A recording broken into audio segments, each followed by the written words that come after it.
This is Lesson 9 for Buxton, A Lost Utopia. Our supporting question, which we have been working to answer through the entire unit, is how was Buxton a unique community? Today, we're going to look at an excerpt from a Buxton resident named Minnie London.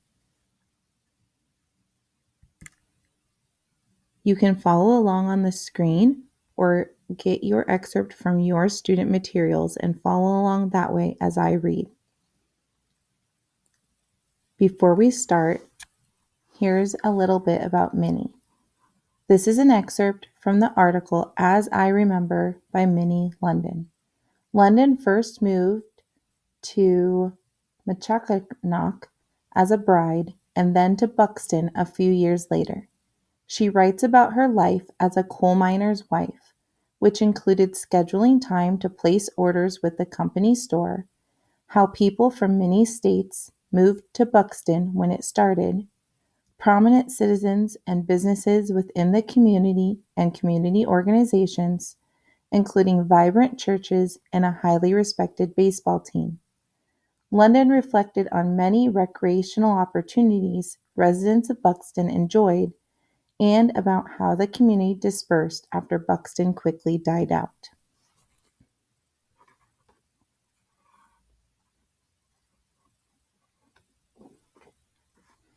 Now we'll read through the excerpt. Remember, you can follow along on the screen or get your excerpt from your student materials. The YMCA was a large 3-story structure built diagonally across from the company store. It was built expressly for the colored miners, and when they seemed reluctant to take advantage of the opportunity,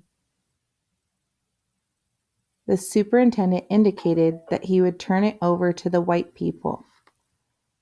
Our people, after reconsideration, pledged cooperation, and then a very efficient secretary in the person of L.E. Johnson was engaged. The first floor of the building contained offices and recreation rooms. The second, a spacious auditorium with stage and dressing rooms. The third floor was occupied by rooms for the many secret orders. To the north of the large building was a smaller building containing a swimming pool for the younger group with their own secretary. The Langlois sisters, better known as the French women, displayed moving pictures every night, which afforded a very enjoyable recreation for the miners and families. Road shows as well as moving pictures were featured in the auditorium, among them East Lynne and the Count of Monte Cristo. Among the many noted Negroes who entertained packed houses were Hallew Q. Brown, Booker T. Washington, Blind Boone, and Roscoe Conklin Simmons. I must not forget to relate to you about the roller skating rinks and the added recreation it afforded the younger folks, and I might add some older ones too. You ought to have seen how these boys and girls did skate. The jolting jitterbug of today was a mild comparison. It's interesting to hear about Buxton in the words of someone who actually lived there. There are a couple things I want to point out to you before we talk about what your assignment is going to be for today. You may have heard a couple of words used to describe people that we don't use anymore. I used the words as I was reading because I was reading the words of Minnie London, and they were terms that were used at the time she wrote this. One of those terms was when she talked about how the building was built for the colored miners.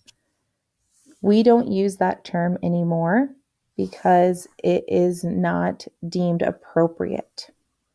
We call people more specifically who they are. So we say white people or black people, Hispanic, things like that. But colored is not a term we use anymore. Another term you may have heard was Negroes. This is also a term we no longer use, and it is not deemed appropriate. This was a term that was used to describe Black people or African American people, and it was related to a very inappropriate word, so we don't use that one anymore. But as I said, these were terms that were used at the time Minnie wrote this book. So that is why I read her words, because I didn't want to change what she wrote. For your assignment today,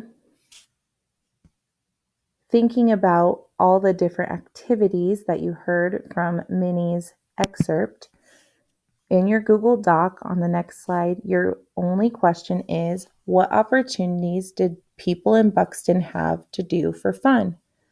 I heard many things, including talking about the YMCA, swimming, movies, even ice skating. So make sure to go back through the excerpt and find as many examples as you can of what people in Buxton did for fun.